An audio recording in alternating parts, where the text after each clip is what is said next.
Díomh agus fáilte arás chuig Irish language teacher is Misha Breach. And today, Támuid ag cáint faoi Ogham. We're talking about Ogham, the primitive written language of Ireland. And we have looked at the different letters of the Ogham alphabet. And now we're looking to see, can we do something with them in terms of having a bit of fun? And this is something that maybe you could do with the school children that you teach, or with your children at home, or with your grandchildren.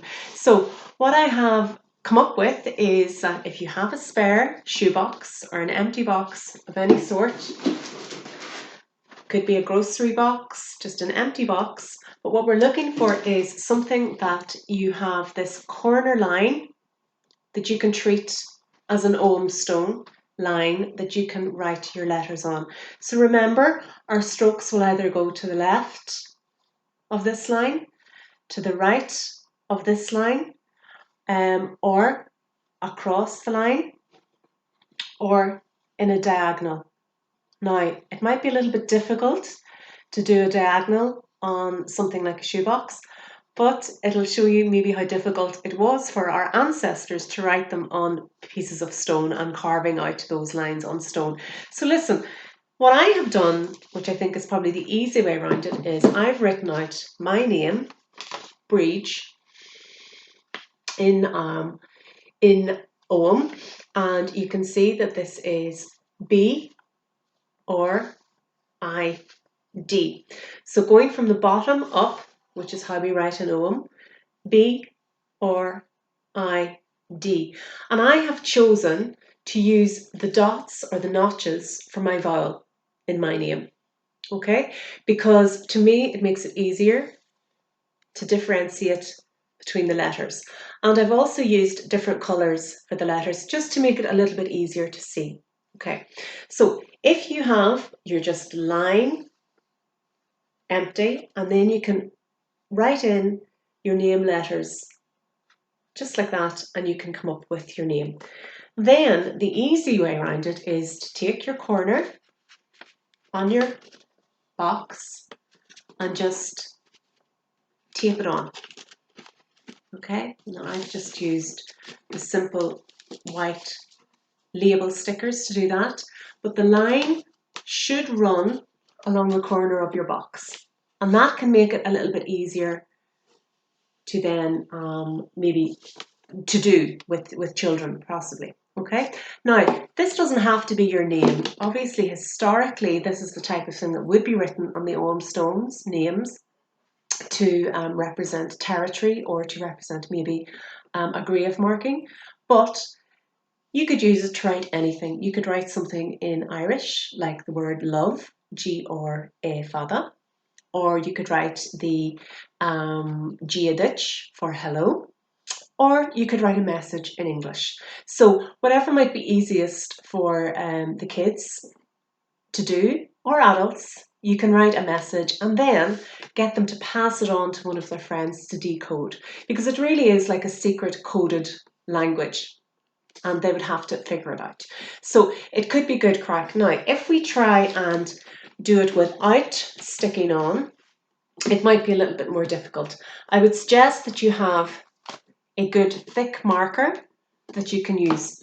Now, and it would always be a good idea just to write out what it is that you want to say or write on your stone beforehand, so that you know what it is, just to give you a bit of guidance. Okay, so let's have a look again. The B is one stroke to the right. So if we take my Ogham stone here, we'll take a clean line here, and we'll go B, one stroke to the right.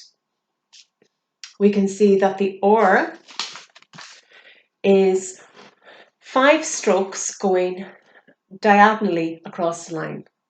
Now, to me, that's a bit more difficult, because you have to kind of do your diagonal like that.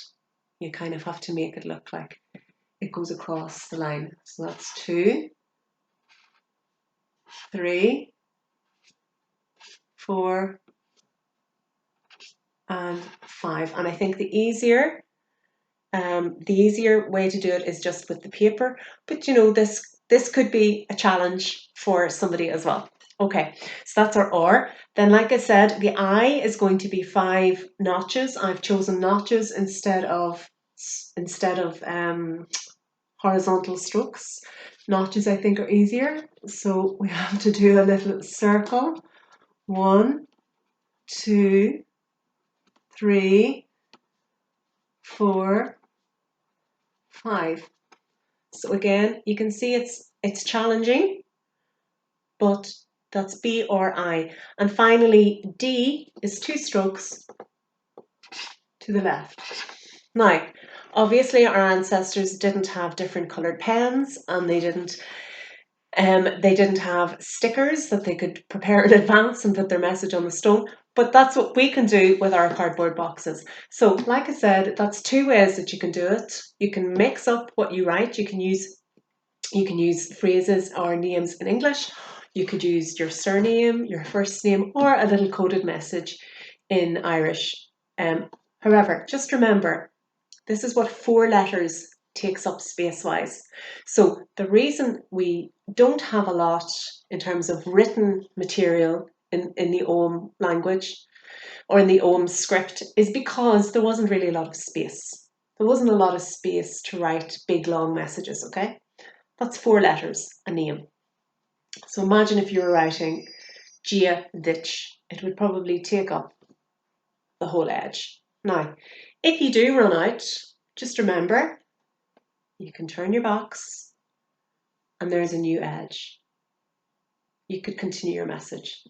If you run out there, new line, turn your box, there's your new line. So you've got 4 lines that you can work with. But just remember that when you're reading Ogham, you read from the bottom up. Okay? So just have some fun with that. I hope you enjoyed the lesson, and Sinead Dunlaw in you. That's it for today. Slán go fóill agus bunaigí soltas. Enjoy.